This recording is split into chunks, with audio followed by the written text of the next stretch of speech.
Hey friends out there in YouTube land, Robert Ham here. Today I want to talk to you about something that gets talked about a lot but sometimes doesn't get shown in the real world environment as much because it's kind of difficult to do. It takes a lot of planning. Setting this little shot up today just to talk about audio took about an hour. Think about that as far as time on set when you were going to do something. Today I'm going to be talking about a very controversial topic. I'm going to share with you how I record audio and B-roll from handy cams as well as different types of microphones on location for a wedding. And this is kind of important because it's how I do it and it's what works for me. You may have your own ideas. I'm not saying this is the only way to do it. I hope that you find something helpful here. And if you have some suggestions, I'm definitely interested in hearing what you've got to say. So leave those comments down below. Let me tell you a little bit about the audio that we're recording right now.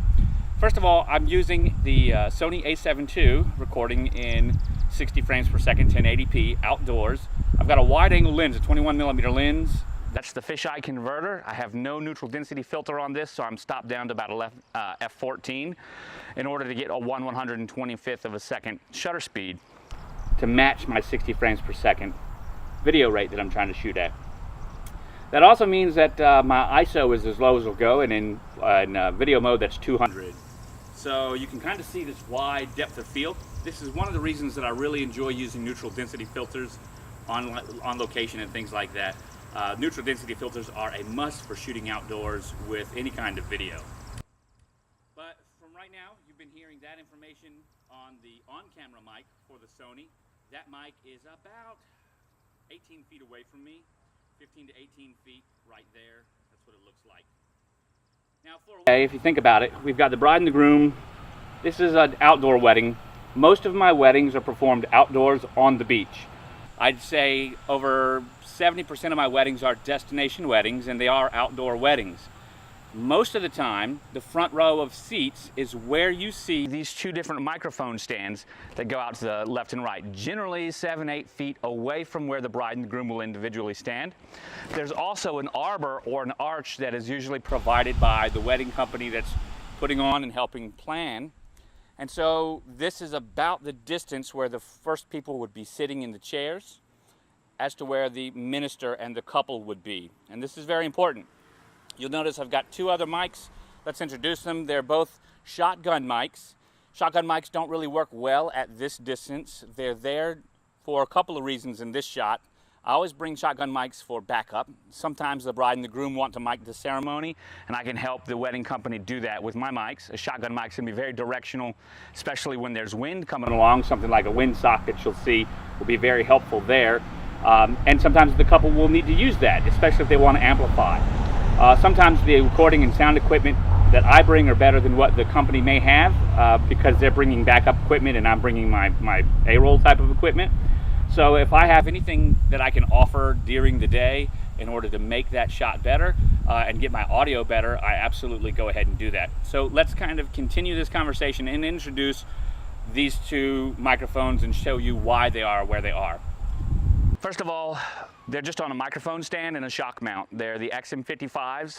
They're not too expensive, but they provide very good audio. The interesting thing is that lots of people think that the capsule has some hiss, and it does have a higher noise floor than most, but when you record properly with your audio inputs and then you master your audio, you can get some really nice sound out of them. Obviously, a closer microphone at a cheaper cost is going to be better than a more expensive microphone further away. So getting your microphones closer to the action and the talent is very important. They're on these stands right now to show you. I do include bird cages, little lanterns, that the wedding company will use their excess flowers, generally fabricated flowers, in order to put on there so that it looks pretty. This is important so that I can have mic sounds from the audience if I need them from the audience. When the bride comes walking down the aisle, I can turn the mics in different directions, and I'll use them to get some ambient tones from mom's side and bride's side, like bride and groom. So in this configuration right here, I'd actually turn the mics towards the inside of the audience so that I could hear what the groom's family and the bride's family was picking up. Now today I've got them aimed at me directly because there's nobody to the side, and I want to share with you what you're hearing. From right here, you're hearing the XM55 with no windsock on there. There's no furry windsock, there's no foam windsock. and so you're going to hear from different times peaking and wind distortion. On this one, I've got a doubled up foam windsock with a furry windsock on the outside of it, and you're going to hear much cleaner audio. This is great for when the bride walks down and you hear those special things that a dad says about his bride or a mom says about her son as they're giving away their daughter and seeing her get married and things like that. On the day of the wedding, however, if I don't need them there, the lanterns hang very nicely on that arbor, which is about 10 feet high. So I can put the mics up there, run the wires up the side, the wedding company will cover up the wires, and then I can aim the audio down. Once again, there will be fabricated or artificial flowers in the lanterns so it doesn't look like a furry microphone sitting there. It really helps quite a bit. In post-production with photography, I can very easily clone in some flowers to cover up any part of the microphone that might displease me during that time. Okay, now it comes time to talk about this microphone. This is the Sony H5n. It's got an on-capsule microphone. Currently, I'm using that with a Movo ballistic noise shield. I find that this looks really nice in comparison to a furry windsock or dead cat windsock. And the reason that that's important is because sometimes I actually use this microphone at the podium where the minister will be conducting the ceremony. So having a furry object in the photo doesn't look as good as having this. I can put this behind the podium while he's talking where he's got all of his stuff, and I can get both bride and groom voices. I can get some ambient sound if the need be. Sometimes it's difficult to mic the bride. Most of the times I don't mic the bride, and so I will use this as a centerpiece of audio when a podium is available. There have been times where I've actually hung it straight down. Remember, there's a big arbor, and there have been flowers and vines placed on it because it's, you know, a real pretty scene, and it almost completely disappears, and then just a little bit of work in Photoshop that'll take care of it. Moving on to the next piece of audio is the lavalier mic. I've been using a lavalier mic to record this for this entire time, and the actual recording unit, the digital recorder, is in my pocket. It's nothing special. None of this equipment is necessarily expensive other than the camera and the Sony H5n. The microphones that I've been using are all $70, $60 or less. And even this lavalier mic's only about 10 bucks. But it works very well. Here is the Sony XPZ or whatever, it's the 370 model. It records a mono sound. It does some really great auto leveling that I really enjoy about it. That's the biggest reason I use this. I can set the recording style to medium so that it picks up a little bit wider of a range and kind of boosts the onboard EQ to pick up some voices that are far away. And that way, this goes on the groom, and if I need to use this audio and boost it to get the bride's voice during the conversation, then it's very easy to do. So those are all the different types of audio that you see that we're talking about. The other thing that I'd like to say is that I do use handy cams as well, and I use these for B-roll, C-roll sometimes. You never know what you're going to get. They also record a second set of audio, and they have ultra wide fields of views, 120, 150 fields of view.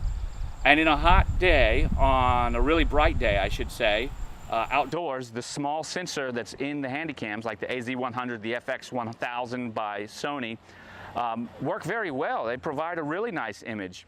You could use GoPros or things like that. I choose to use the Sony brands. And what it allows me to do is just get that secondary static shot. I may only want just the passing of the bride down the aisle, but that close look is something that I would like as a wide kind of shot anyway. Plus, fisheye lenses. These wide lenses give a really dramatic, interesting look when they're not overused. So using these lenses or these small cameras to get some B-roll and C-roll is kind of what adds a little extra flair to it.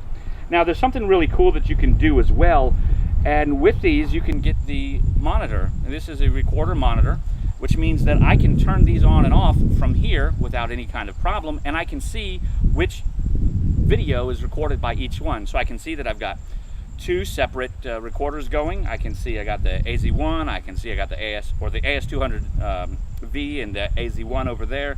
I can see what image that they're looking at. I can switch between the two and I can get a visual of that.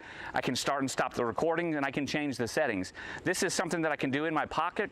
I find that the AS200V, which is the larger one right here, has a better image, more controls up and down, plus or minus 2 exposure values, as well as a wider or longer range for the wireless communication, which means I can walk all over the place. Usually if I get more than 15 feet away from the AZ1, I lose the signal, but that doesn't mean that it stops recording. It just means I can't see it until I get back close to it. All I really care is that they start and stop after I've placed them where I want them to be and set the shot up. Altogether, these are just small things that I put in place during a wedding day to help capture good audio and extra video. Of course, at this time I have my son generally going around on a gimbal. We'll use a multitude of cameras depending on what we need at the time. Generally the A6500, sometimes even the X100F because of the built-in neutral density filter, and it's very small. It just works very well. Bringing those things together allow me to get the footage that I need in a real easy way with a small, compact, portable team. And when I don't have my son with me, it makes it very easy for me to have static cams set up that I can record good audio and still get good video with as I go around. So instead of having moving shots, like glide cam type shots that you might get, or crane type of shots, or gimbal type of shots, I have more static shots, but I've got multiple options that create a much more interesting look overall. I can do stuff with it. And in the end, because they all start and stop recording at the same time, I'm able to then take all of those different pieces from video and audio into Premiere Pro or Audition, which is whatever was required, and then edit together a really nice mix. Guys, I'm Robert Ham. I hope you've enjoyed this video. I hope it's kind of demystified some things for you. We got some wind, so allow me to take off the wind socks so you can hear what it sounds like right there on the Zune H5n when there is no ballistic noise shield. Isn't that crazy? Hope you've enjoyed. Guys, take it easy. I'll catch you on the flip side.